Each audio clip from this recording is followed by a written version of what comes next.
Hey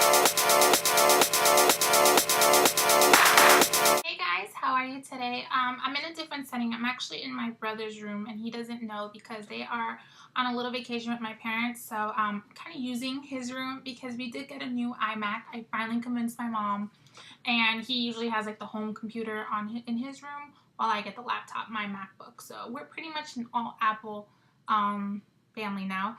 So anyway, I haven't made a video in a bajillion years, and the thing is, I have started a new job, kind of a new old job. You guys know I used to work at Bath and Body Works. I actually went back. I quit Love Culture even though I got promoted to manager, and I had fun and whatever. I love my girls, but I felt like the company wasn't for me. I have a very outgoing personality and customer service oriented because that's my first job. My first job was Bath and Body Works, and that's how I basically was brought up. So I decided there was more opportunity in my career wise as well with Bath and Body Works. So I went back and I did get the position as assistant manager. So I'm one of the sales leads. So I'm excited. I actually just completed training. I had my very own first segment. So anyway, I get a lot of questions. That was a little ramble, little update vlog. I get a lot of questions on how do I deal with going on so many interviews. I'm only 19. I feel like I've been on like a bajillion interviews. And it kind of is true, but I'm always really lucky because I've always, well, not always, 98% of the time I've been positive with the outcome of my interviews. So I made a little list the other day to tell you guys how to go on an interview, what are the steps, what do I do. So this is all my opinion, this is all what's worked for me. You could either take it, mix it up with your own stuff that you've heard from maybe family members, older siblings, older cousins or whatnot, or older friends, or people who have more experience, but this is what's been working for me. And like I said, I have been offered numerous amounts of jobs because I like to go on a couple interviews. That's my new tip. Don't put your eggs all in one basket, even if you're guaranteed. I was basically guaranteed this job because the old manager when I left loved me, so she was like ready to bring me back as a manager anytime I wanted to, but I still didn't. I still went out and applied somewhere else just because, you know, working is important to me. I feel like if you don't work, you're not going to get anywhere in life, basically. People don't say money is everything. Money is what makes the world go round, believe it or not. Like, that's the sad truth. So if you want to progress, if you want to move forward, go ahead. Even if it's little as having a retail job, at least you're doing something, you're remaining optimistic, and you're trying to better yourself, even if it's just for you, even if you don't need to work. So anyway, before I start rambling about that, let me start with my notes. So presentation is key. When you're going on an interview, you've hopefully already asked for an application, you've gone to a store, you've gone to the place you're going for, you've submitted the application, and they've either called you back or asked you to submit a resume. Resumes are very important. Here's a look of mine. Let me just cover up my information. But here's mine. Just cover up the bottom part. That's my name, and then like the info. And then I have like an objective, education, honors and awards, skills and qualifications, work experience, and then internships and volunteers activities. Now, mine is 2 pages. I would recommend you print it on both sides just because it's easier for the person.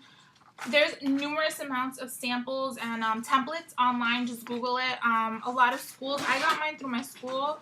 My university, they had like a college, like you have to take a class and it's like how to prepare a resume or something like that was one of the objectives. And they're really good at it. If not, just Google it. There's a million templates that you can use. And just fill in your information, your professional objective. One tip that I have learned is try to make it very vague so you could use it for multiple job opportunities, whether it be a retail job, a summer job, a holiday job. I know like people hire for the holidays, or an internship, or something really quick. It doesn't have to just be for your career. Obviously for your career you want to kind of be more specific, but yeah, resume is important. Always have that on hand with you. Even if they don't ask for it, they might think of you better if you have it. I've learned that on one occasion. Make sure to make multiple copies and carry them with you. A lot of people's second step is, what do I wear? Okay, what do you wear depends so much on the company you're applying for. I'm going to give you 2, Bath and Body Works, and I was also applying for Aldo's. I was applying to be a part-time manager as well. The thing with them is 2 different companies. Bath and Body Works is more customer-oriented and product-wise, but their category is geared towards not not going to say like the younger generation, but like more of a sophisticated, you know, grown up outlook. Like your ideal customer is obviously, you know, feminine who like loves products, like although we've branched out and whatnot, so that doesn't really apply.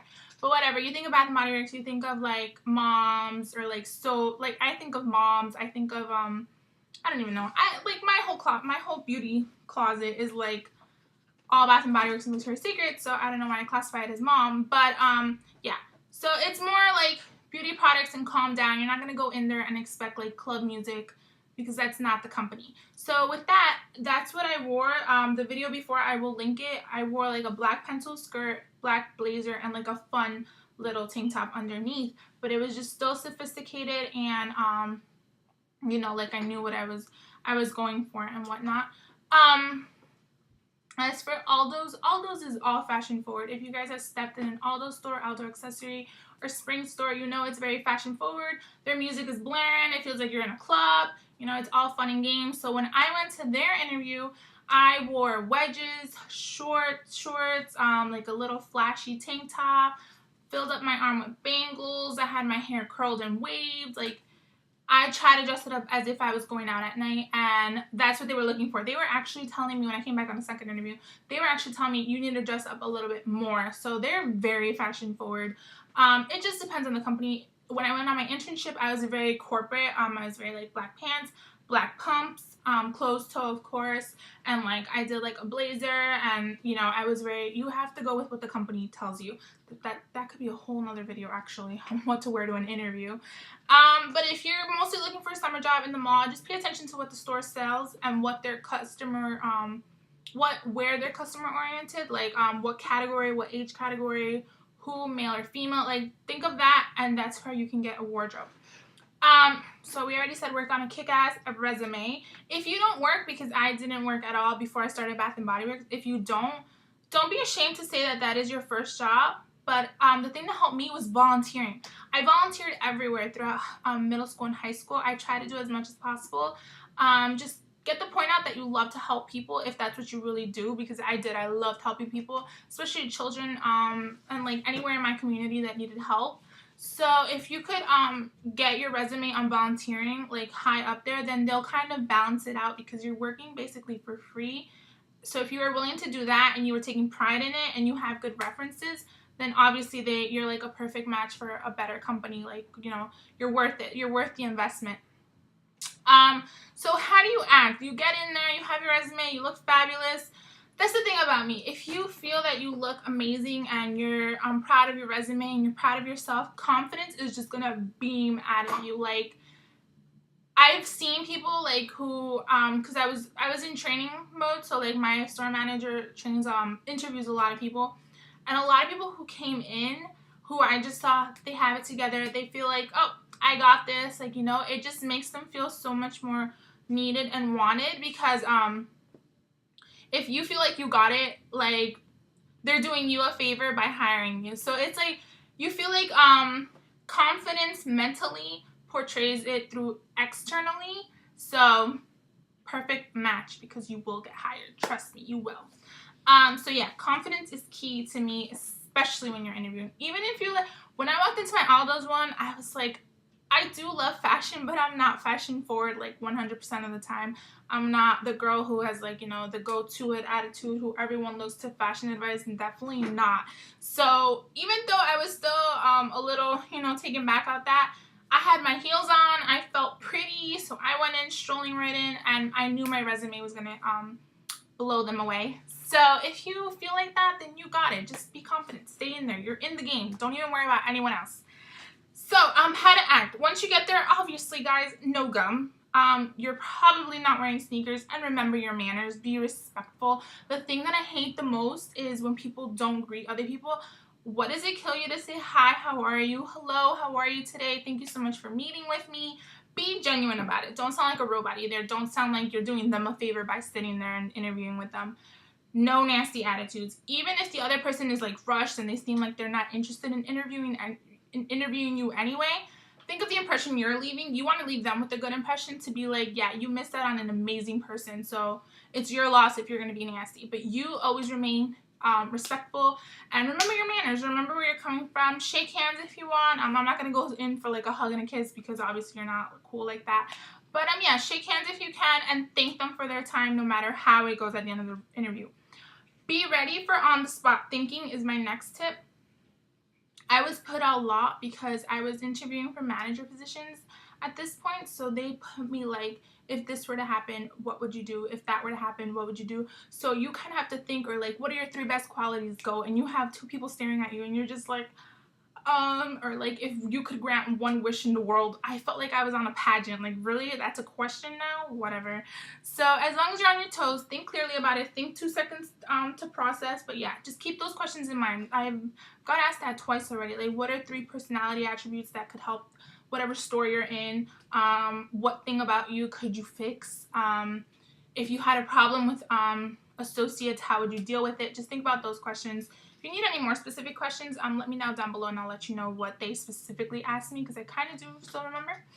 And no matter what, like I said before, just smile and thank them for their time. If you felt like it went horrible, still say thank you and just walk away.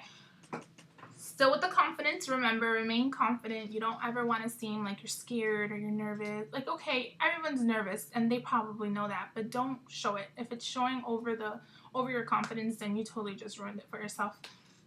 And then just after you're done, just cross your fingers and follow up. Like I said, I've been lucky enough in situations where I've actually stepped into interviews knowing I have the job. Because of like people I've known or like just the vibe I get, the feeling, the gut feeling I get. Once it hasn't worked out, so that's a pretty good chance. I think I've been on like 10 interviews, I swear. So just cross your fingers, remain optimistic, and if you don't get that job, there's a million more out there, maybe even better for what suits you, what you're looking for, your future. So you're not wasting time in somewhere that you don't belong. So think of it that way. Just don't get caught up in the like they said no. Rejection sucks, guys. I know it. I fear rejection every time. Even when I knew I was guaranteed the jobs, I still felt that like I can't hear no. And then after that no did happen, it's not the end of the world. You move on, you get better opportunities. You don't know where you're gonna blossom, so things take the wrong path for a reason. Don't worry about it, guys. So if you have any more questions on why or where you should interview, what else to expect, anything I forgot, if you want more follow-up on something, let me know down below. I know I disappear and come back, but like I said, I'm in like my brother's room, so I'll film from my room because this has really bad lighting. Thank God you didn't have to see anything today. So I take care, guys. Enjoy your week. Have an awesome Sunday night. Mwah.